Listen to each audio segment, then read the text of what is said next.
Good afternoon and welcome to Nationwide on the network service of the NTA. I am Ogwa Vivian. We're starting off with reports that a total of 655.177 billion naira has been shared by the three tiers of government as total revenue distributable from the month of December 2017. Vivian has the report. The close of the monthly Federation Account Allocation meeting Tuesday, the Minister of Finance, Kemi Adeosun, noted that there were marginal increases in revenues from the petroleum profit tax and value-added tax, while import duty and oil royalty recorded decreases. She explained that the distributable revenue amount was 45.2 billion naira higher than that of November 2017. I think year on year we're seeing an improvement in our non-oil tax collection, and we're going to continue to focus on that going forward. A breakdown of the figures show that the federal government got the highest share of 278 billion naira, followed by state governments with 175 billion naira, while local governments went with 132 billion naira. 13% derivation was 51 billion naira, while cost of collection and refund for the Federal Inland Revenue Service was 16 billion naira. The distributable statutory revenue for the month is 540.446 billion naira. In Abuja, Vivian Idekwefo, NTA News. And to legislative matters now, consideration of bills for second reading was the main focus at Wednesday's Senate plenary. National Assembly correspondent Dennis Adegunloye reports that among those passed was a bill for an act to provide for the amendment of the National Institute of Sports Act 2004 to provide for the decentralization of the institute. Sports is a globally accepted activity that brings various peoples of the world together. Sports provides a source of employment for our young teeming population that want to express themselves. The discovery of talents in our localities will be made easier, and this will enhance the sporting activities in this country. A bill for an act to prescribe punishment for acts and conducts that are undemocratic by elected officials and other persons also passed second reading. Become necessary for the Senate to take the lead by way of legislative intervention to attempt to address actions that have continued to constitute a threat to our national democracy. And also passed was a bill for an act to establish the Correction, Reformation and Reintegration Center to provide support services for prisons. This bill seeks to bring the Nigerian prison system and administration in line with the objectives of the United Nations Standard Minimum Rules for the Treatment of Prisoners 1990. That person, after spending 1 year locked up in a cell, is more likely to be a hardened criminal than when they went in. Others passed include a bill for an act to establish the Chartered Institute of Forensic Accounts of Nigeria. And still on the legislature, a bill seeking to amend the Oil and Gas Export-Free Zone Authority Act 2004 has been passed by the House of Representatives. The bill is to amend Section 1 of the Act by liberalizing the establishment of Oil and Gas Export-Free Zone to allow the President to designate any area within Nigeria as an oil and gas-free zone.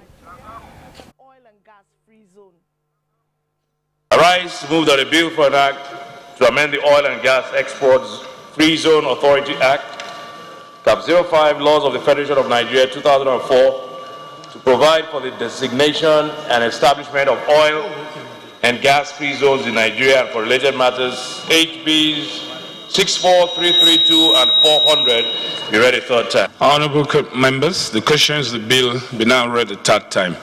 Those in favor of the motion say aye. Those against it say nay.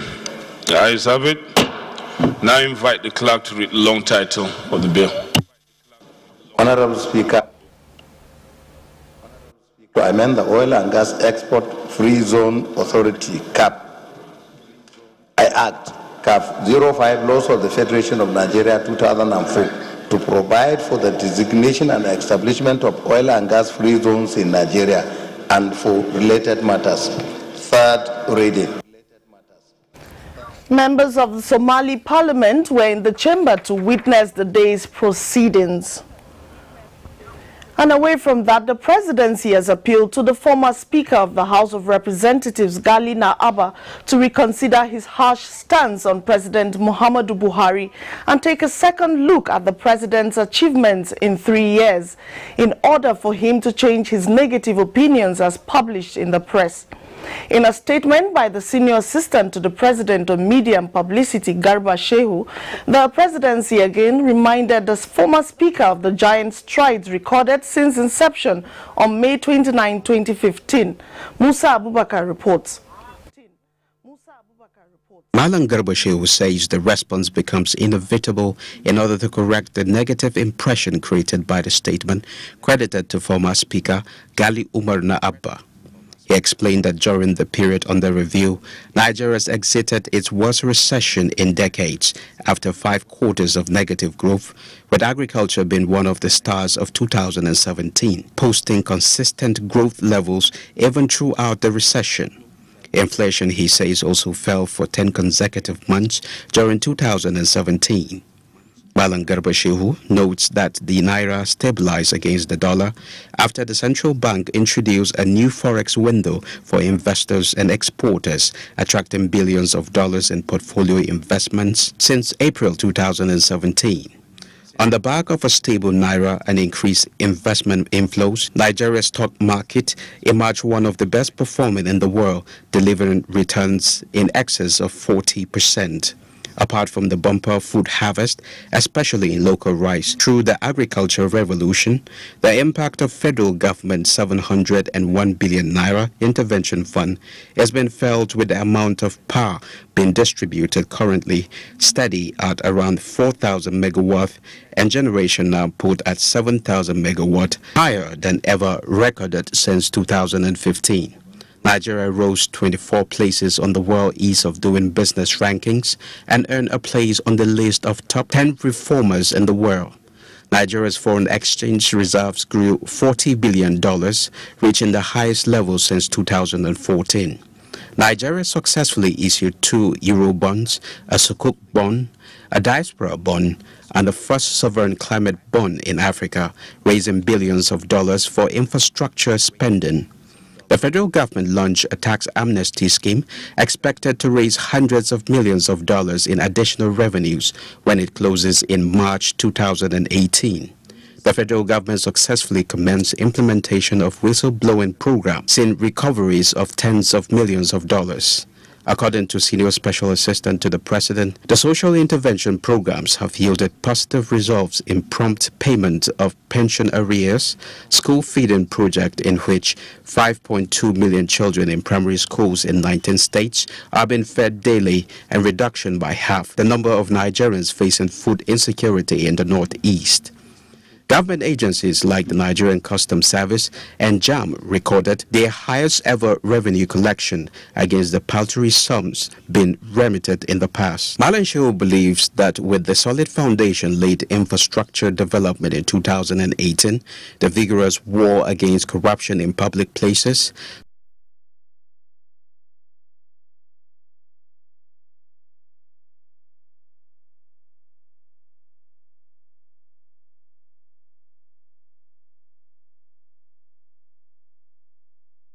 Minister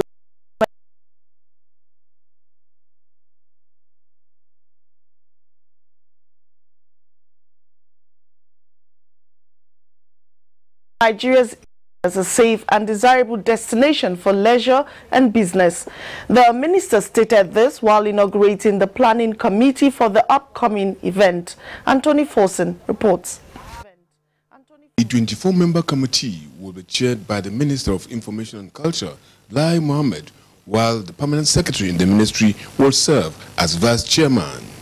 Addressing the members, the minister said the hosting right granted Nigeria is the culmination of efforts by Nigeria to reposition itself as a force to be reckoned with among the community of nations. This clearly demonstrates the confidence of the member states and the UNWTO in Nigeria. The highlight of Nigeria's relevance and acceptance was further shown in my election as a vice chairman of the UNWTO General Assembly at the election held during the 22nd session of the UNWTO General Assembly in Chengdu, China. To this end, the minister implored them to justify the confidence reposed in them by striving to make the event a success. Your acceptance to serve in this committee bears witness to the importance of tourism and its effect on many other sectors. The UNWTO is the United Nations agency leading international tourism organization responsible for the promotion of responsible, sustainable, and universally accessible tourism. With 158 member nations, 6 associate members, and over 500 affiliate members. The UNWTO promotes tourism as a driver of economic growth. The meeting of the Commission for Africa, which Nigeria will host in June this year, will have delegates drawn from the 51 African countries and other international bodies. In Abuja, Anthony Forson, NTA News. Let's join Ademola now for stories making the rounds in the Center of Excellence. It's over to you now, Ademola. Excellence. It's over to you now, Ademola.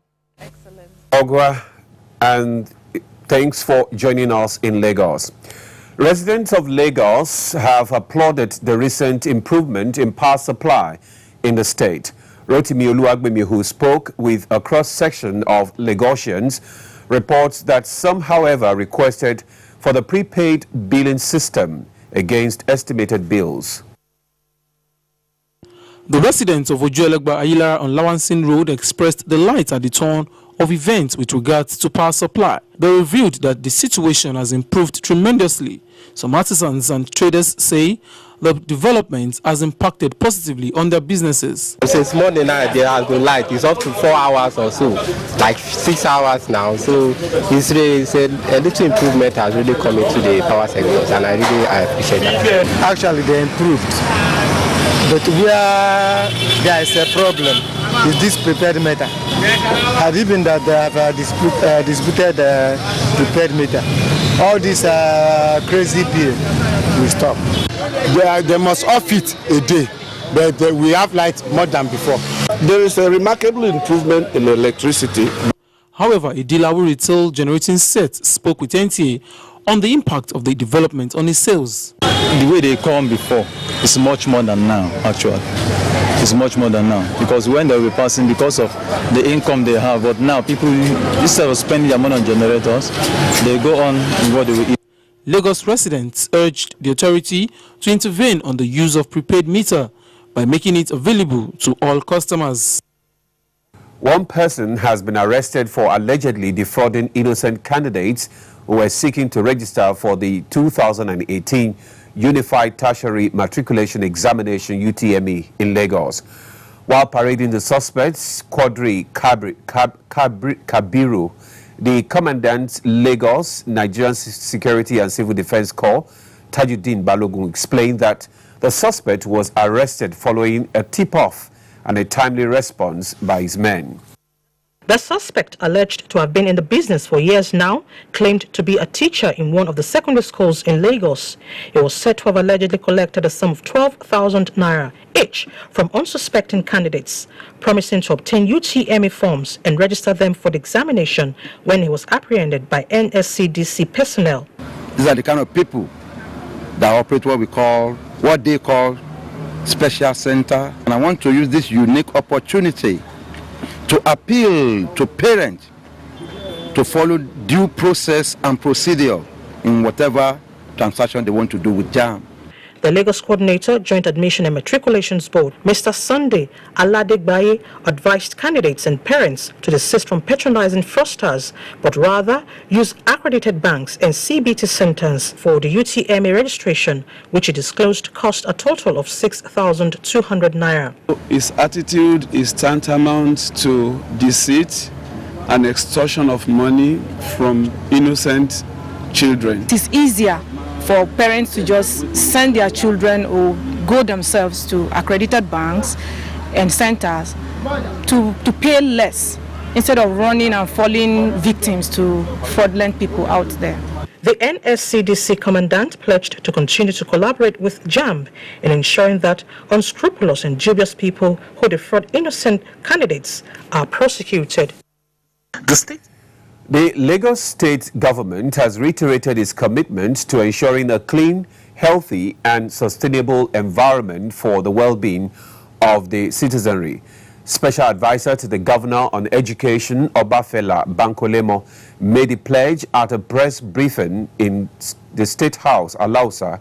Nosa Osula reports. Pleaded with residents not to panic over the heaps of refuse in the state, assuring that it is already addressing the situation. Prior to this time, we're dumping our waste. The Cleaner Lagos initiative is to take us away from that level to where we can guarantee that our environment survives us. So your water bodies are not polluted. That's what we're trying to do. So this is a commitment to a Lagos that will continue to prosper. Beyond that, the environmental sector is a major industry anywhere in the world. This initiative is opening that up. The State Commissioner for Health, Dr. Jide Idris, noted that proper waste disposal is a major component of sustenance of public hygiene, especially in big cities all over the world. There is a serious link between the environment and health. So what I'm saying is that you need to take this very, very, very seriously. One thing you know that in recent times we have stories of infectious disease. A lot of these things are related to the environment. And that's why your work is very key. Because if it's not properly done, that's negative consequences on the health sector. The Cleaner Lagos initiative, which is a new waste management policy of the government, was established to address, enforce and regulate the challenges in solid waste management systems in line with global best practices. In Lagos, Nosa Osula, NTA News. Well, those are some of the stories we have for you from Lagos. It's back to you, Ogwa, for more on Nationwide. Thank you, Ademola. Moving on now, wives of 19 northern state governors are in Lokoja, Kogi State to deliberate on how to save the future leaders of the region from the menace of drug abuse, which has reached an alarming proportion. Adebola Brookslyn Sunday reports that the wives of the governors have resolved to tackle the issue head-on.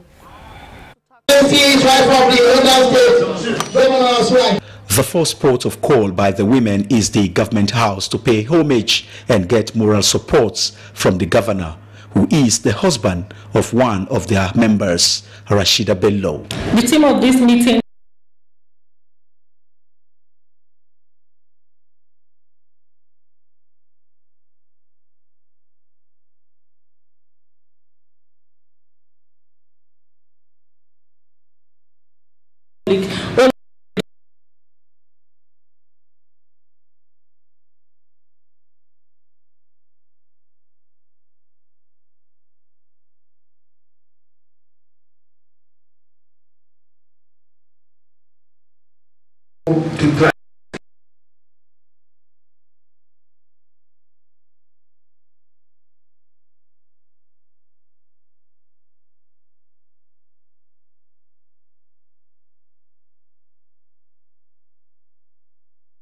Draw.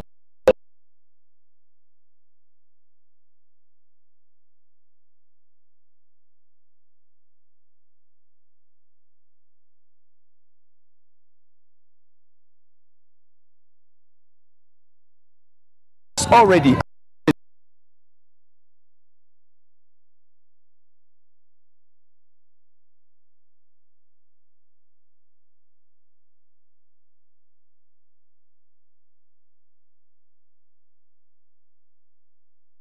It has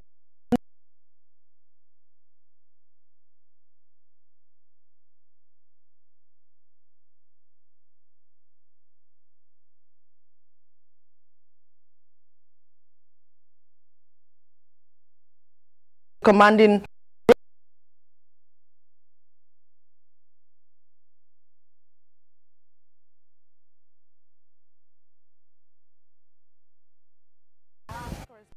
The successes recorded in the period under review, the outgoing flag officer commanding attributed to sustained patrols at sea and within the backwaters, as well as conduct of exercises and operations. One of such is Operation Octopus Grip, which saw the rescue of a vessel, MT Interim, from pirates in November 2017. The maritime domain awareness capability that we have acquired recently and also improved on with the coming of the Falcom Eye has also ensured that we have a whole picture of the maritime environment to be able to detect, intercept and interdict any hostile action. The command, Rear Admiral Al-Hassan noted, also employed strategies that gave rise to continuous engagement with communities in its area of responsibility to curtail criminalities, illegal activities and economic sabotage on the waterways, acknowledging the roles played by traditional rulers in ensuring cooperation of their communities. Isaac Nkuma, NTA News. If you're just joining us, you're watching Nationwide on the network service of the NTA. More reports when... Thank you for staying tuned.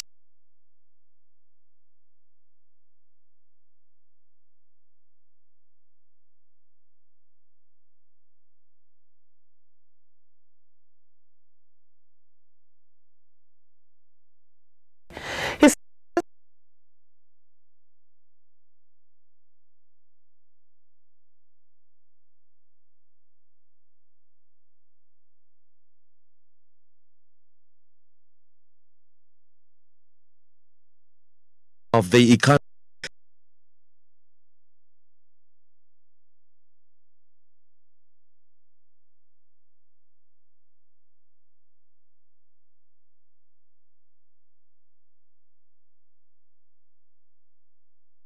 Of communication.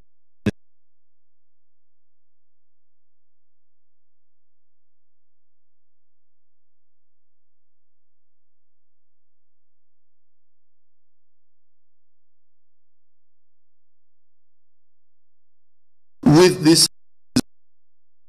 attracting more funds into the country, certainly there will be need for many more people to work.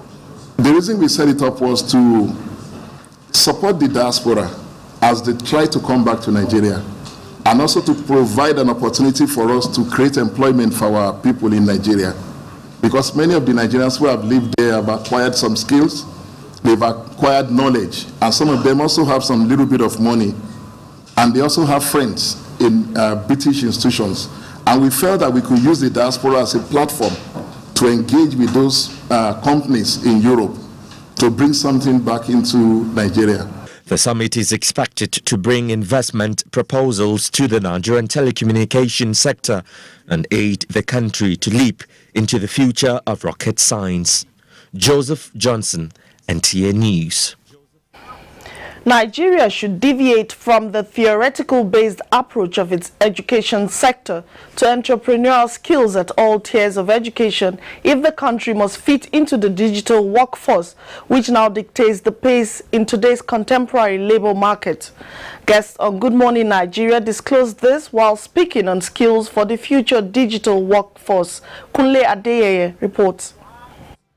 With unemployment soaring globally and higher institutions churning out thousands of graduates annually, it has been suggested that skills acquisition is the way to go. The guests called for a total overhaul of Nigeria's education curricula and introduced the one that will develop emotional intelligence, lifelong learning skills, and critical thinking of learners. People must have skills. People must have competencies. People using skills and competencies must do jobs. I have not seen a country where people have work and they work for 8 hours or 40 hours per week and they still have time to cause trouble. Our educational system does not support innovation and continuous improvement in the use of technology and all that in our system. We need to do something about our educational system. Others want periodic skills audit, first-class research work in the universities, and different techniques in teaching science subjects, especially at the basic levels, since innovations will keep coming. We must incorporate elements around self-awareness, getting people to be aware of their strengths and their weaknesses. We need to spend time on embedded skills that goes beyond just the mere curriculum week after week and week after week. We need to sit down and include all those things. You need teachers who are A, competent enough, B, who can inspire people. The guests also implored parents to join the vanguard of solving this problem. In Abuja, Kunle Adeyeye, NTA News. More prospects on harmonious coexistence as Oyo State government engages farmers and herders on peace. Kemi is in Ibadan to guide us. Hello, Kemi. Hello, Ogwa. Good afternoon and welcome to Ibadan. A peaceful meeting between Fulani herdsmen and farmers has been convened to forestall crisis in Oyo State. Oyo State government says the meeting with other stakeholders, including security agencies, is necessary to sustain peaceful coexistence in the state. Respondent Ajibola Gulano reports. The clashes between farmers and herdsmen call for urgent attention, which makes Oyo State government to call for a meeting to chart a way forward. Speaking on the damages, the act of grazing has scarred the farmers. Herdsmen and other stakeholders at the meeting urged the state government to make a law that will put things right between the two parties and constitute a joint vigilance group to monitor the activities of herdsmen. And we need to code them to give them code number. Government should do that. If a cow enter farmer's farm now, they can be able to identify the numbers, that even the color or the code numbers, so that we'll be able to make report to the police. The solution is for the Fulani herdsmen to modernize their method of rearing the animals. In some of our particular locations where our cattle are being water, and then clear the bush so that we have a route without hurting farmlands. In his response, Special Advisor to the State Government on Community Relations, Abidemi Shiobade, agreed to constantly call a meeting to bring cordial relationship between Fulani chiefs and the Bales. We have all come to terms that there won't be any problem again between farmers and cattle rearers. Others at the meeting also called on all security agencies to be up and doing in their duties, especially those in charge of the activities of the immigrants in Ibadan. Adebola Ogunlano, NTA News.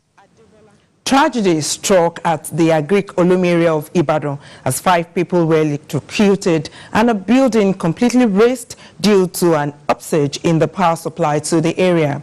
Correspondent Shola Wahid reports that some residents in the area also sustained various degrees of injuries. According to eyewitnesses, the incident occurred around 4 in the afternoon when there was an upsurge in the electricity supply to the area. This caused a building owned by an elderly woman to be razed completely. The woman said she let out the house to tenants to sustain herself. 5 people were reportedly electrocuted at different houses in the area.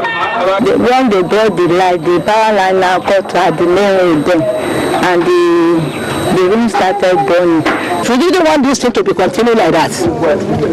It should not be continued like this. The government should find something to do for us. We are appealing to IBEDC to please come and repair this thing immediately. Spokesperson for Ibadan Electricity Distribution Company, IBEDC, Angela Onarewaju, regretted the occurrence and assured the people that the company will get to the root of the disaster. You don't, assume. You have to be sure exactly what's happening. And as we speak, we already have our people on ground, carrying out investigations, both internally and externally, to know what caused this unfortunate incident. Residents commended the Oyo State Fire Service for their quick intervention, which prevented the spread of fire in the area. In Ibadan, Shola Wahid, NTA News. And that's it from Ibadan. Ogwa, it's back to you. Thank you, Kemi. About 10 federal ministries are meeting in Abuja as part of efforts to implement their mandates in the 2016 roadmap for the mining industry. Mia Ogidi tells us more. Transportation, environment control, security, electricity, wooing foreign investors, geospatial data and hydro are the identified critical components on the path to shared mining prosperity in Nigeria. This informed the authors of the 2016 roadmap for the mining industry as sectorial responsibilities were clearly spelled out. So in order to accomplish our major goal, partner with all of you that are here. Gathered here are representatives from ministries, departments and agencies to digest this 100-page document to be acquainted with their roles for the implementation from their hands. For industry players and the federal government, hopes are high. We are expecting good and reliable infrastructures without which whatever you mine you cannot take it to the ports, especially the industrial mineral. For the roadmap, we're looking at a target of a minimum of 3%. And we believe that we could even go beyond. Beyond the excitement of this stride in the industry, the members of the Mining Implementation and Strategy team were reminded of the objectives. The objective of this team, among others, is to coordinate the implementation of the roadmap and also serve as the program management unit. Major bureaucratic bottlenecks to their interministerial collaboration was topmost in their engagements. Mayor Ogede, NTA News. Well, voices are getting louder for environmental friendly practices and actions to militate in the adverse effect of climate change for guaranteed security.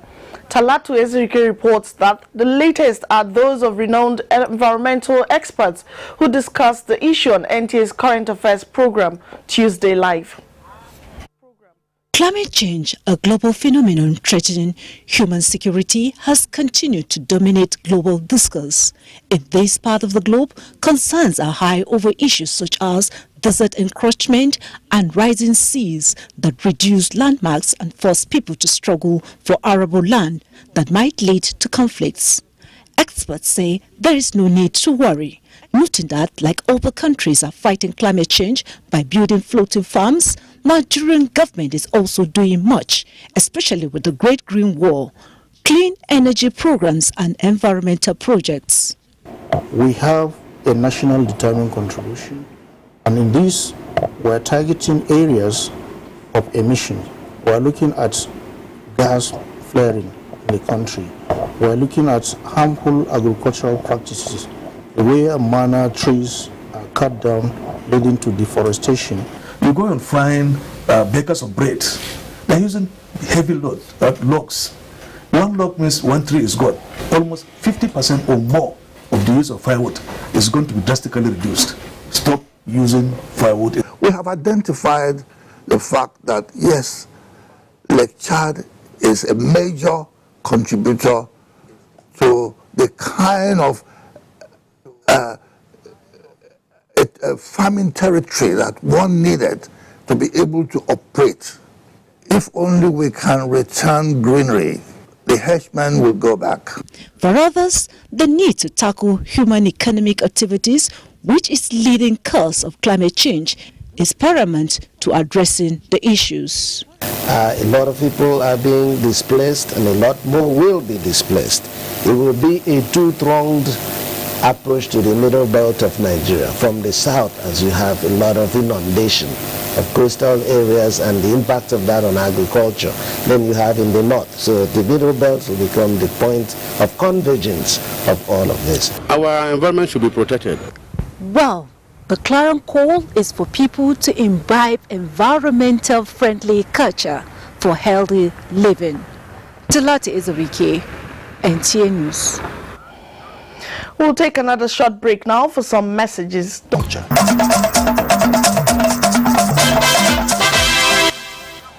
Glad you're still there. Benue State takes measures against Lassa fever. Pam Dongyam is in our Makudi Center with details of this and more. Hello, Pam.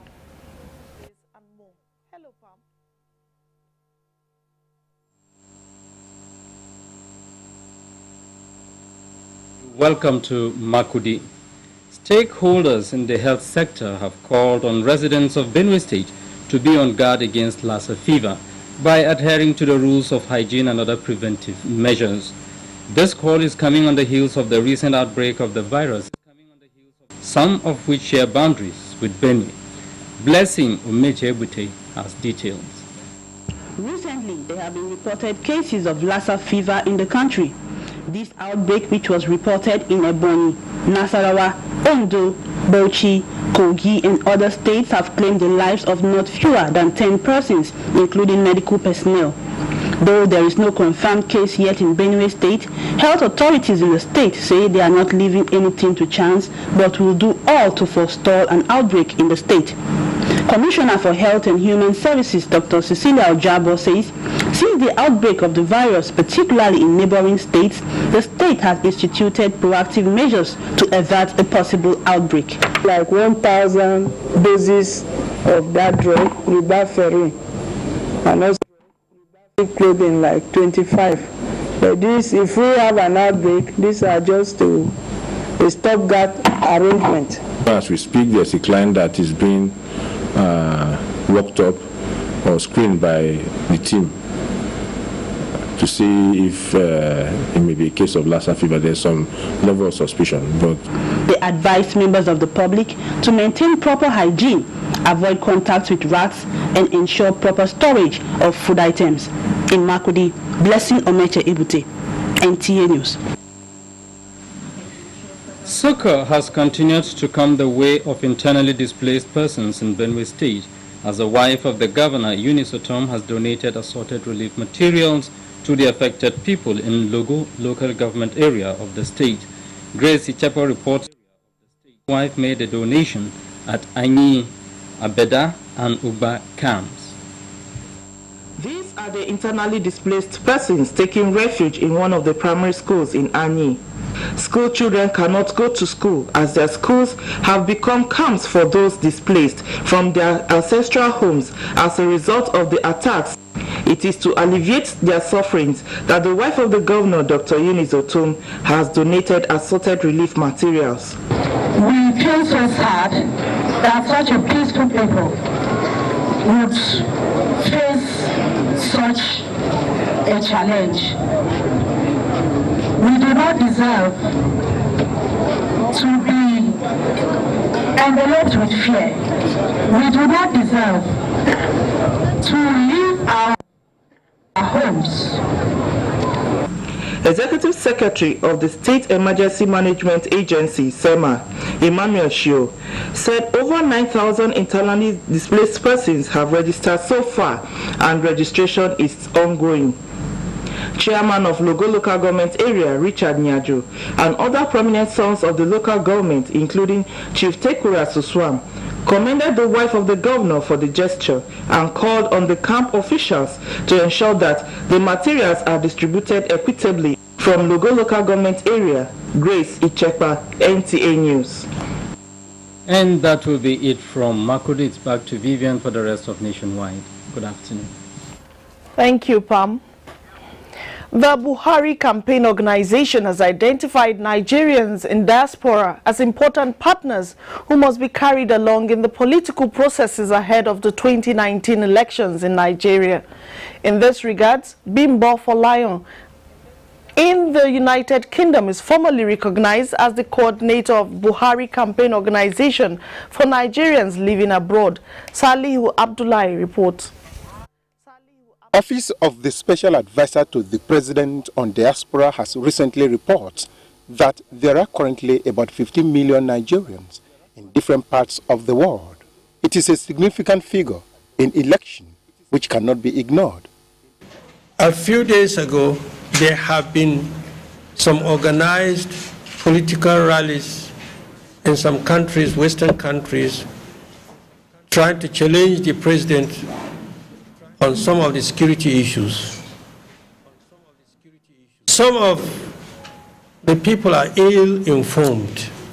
While receiving a letter of introduction as leader of Buhari Campaign Organization in the diaspora, Bimbo Folayan speaks on his perception on the opinion of Nigerians about the present administration. I came to Nigeria and I started talking to people. I moved around a bit and I can see that there are positive things that we can identify with this government than some of the mishaps that we're seeing.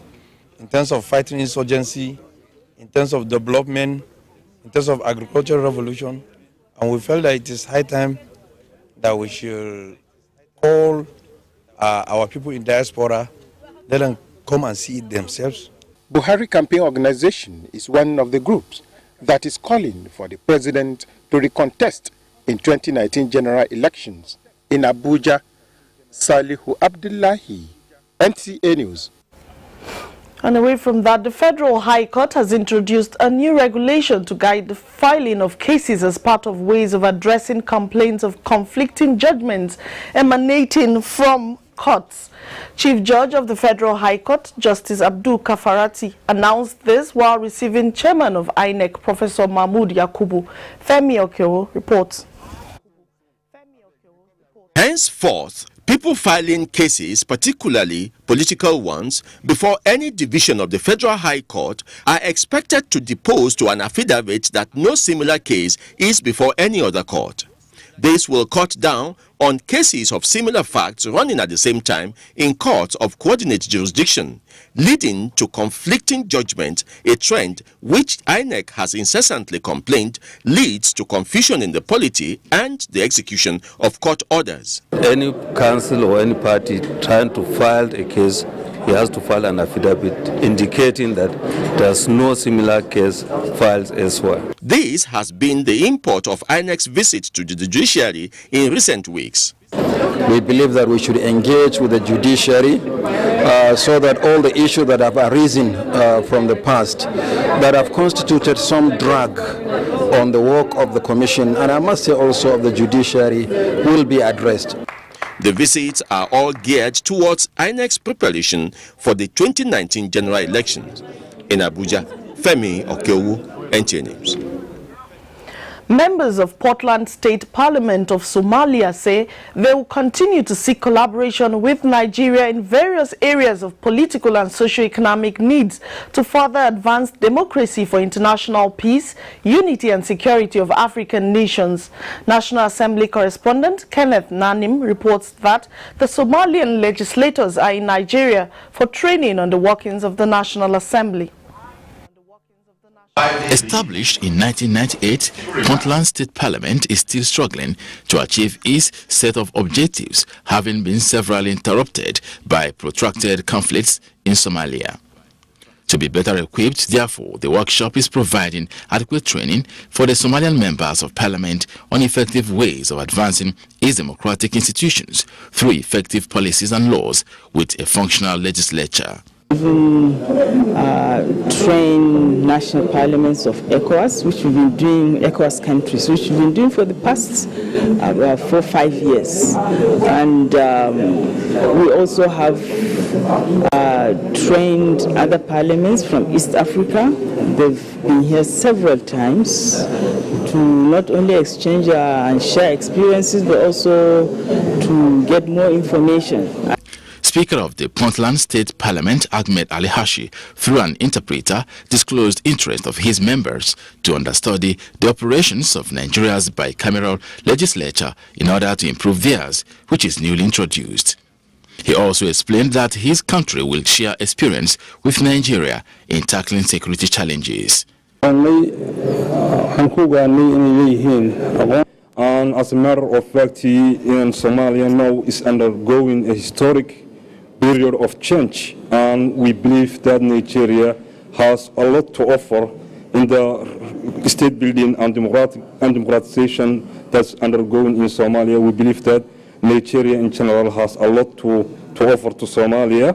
Whatever they found beneficial, at the end of the workshop, they expressed strong will to replicate in their own country. Kenneth Nanim, NTA News. Well, reports just reaching us says the Director General of the Nigerian Television Authority, NTA, Yakubu Ibn Mohammed, has defended the implementation of the 2017 budget of 7,016,525,000 naira and 26 kobo, while also giving an estimate of 6,900,986,948 naira 26 kobo for 2018 budget. National Assembly correspondent Rabi Musa reports that the details of the budget breakdown was laid before the Senate Committee on Information. For personnel, 6,087,320,924 naira 0 kobo. The amount released was 5,903,696,627 naira 34 kobo. For overhead, appropriation was 284,951,538 naira. Out of this figure, a total sum of 154,930,854 naira 18 kobo was released. For capital, the amount appropriated was 644,251,624 naira. Amount released 322,125,812 naira 20 kobo. The chairman of Senate Committee on Information, Senator Suleiman Adokwe, advised the management of NTA on ways to improve the authority's IGR and other issues. Going through the procurement process, knowing that the act will give you about 3 months span before you can complete the process. Well, 9 government media agencies under the purview of Ministry of Information are also defending their budget. And let's talk sports now. Nigeria's Super Eagles progressed to last 8 CHAN 2018 with confidence as Roger Federer and Simona Halep qualify for semi-finals of 2018 Australian Open. Amanzi Marcus reports. After progressing to the last 8 of the Championship of African Nations in Morocco via a 3-1 victory over Equatorial Guinea, the Super Eagles are now looking forward to their next match with a positive attitude. The match will be decided on Sunday in Tangier. Out of the 9 points, we had 7 now, and we scored 4 goals, 2 against. It's good for the group, good for confidence and the belief. If we continue like this, any country we meet, we're going to defeat. So we just have to put more effort to make sure we achieve it. A total of 18 million naira is to be shared by the top three at the second edition of the Akwa Ibom State Youth Sports Festival, which kicks off on February 2 and ends on March 10, 2018 in Uyo, the state capital. Akwa Ibom State Commissioner for Youth and Sports, Monde Uko, said 13 sporting events will be competed for at the primary school level and 6 at the secondary school level, adding that the competition is an initiative of the state governor Udom Emmanuel, while urging all local. And that's our package on Nationwide for today. Thank you for watching. I am Ogwa Vivian Ungidibia.